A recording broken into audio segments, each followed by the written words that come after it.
আমাদের সাময়িক কিছু বিভ্রান্তির কারণে অনেক সময় কারো অনেক বড় ক্ষতি হয়ে যেতে পারে।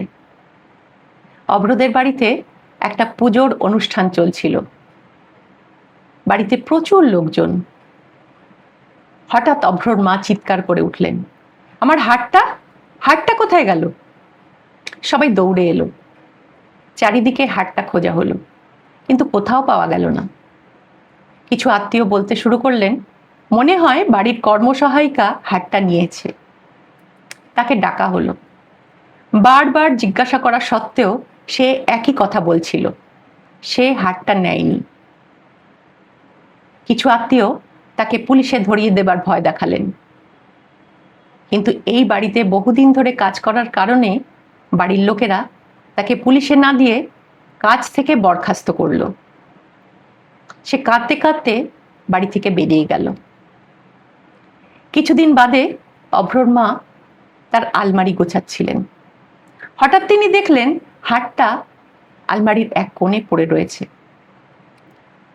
তিনি ভালো করে মনে করে দেখলেন, সেদিন তিনি হারটা পরেননি। নানা রকম কাজে থাকার জন্যে তার সাময়িকভাবে মনে হয়েছিল তিনি হারটা পরেছিলেন। তার এই বিভ্রান্তির কারণে একজন মানুষের অনেক বড় ক্ষতি হয়ে গেল। সে বিনা দোষে সাজা পেল। তিনি খুব লজ্জিত হলেন। তাড়াতাড়ি সেই কর্মসহায়িকার বাড়িতে গিয়ে তার কাছে ক্ষমা চাইলেন। বারবার তাকে কাজে ফেরার অনুরোধ করতে লাগলেন, কিন্তু সে ফিরল না, কারণ তার কাছে তার আত্মসম্মানটাই বড়।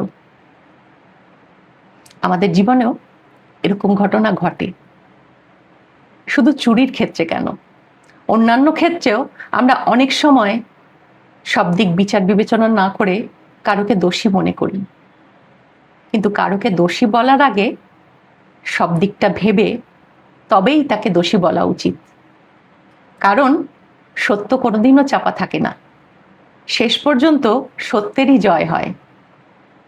ভিডিওটা ভালো লেগে থাকলে চ্যানেলটাকে প্লিজ সাবস্ক্রাইব করতে আর লাইক, কমেন্ট, শেয়ার করতে ভুলবেন না।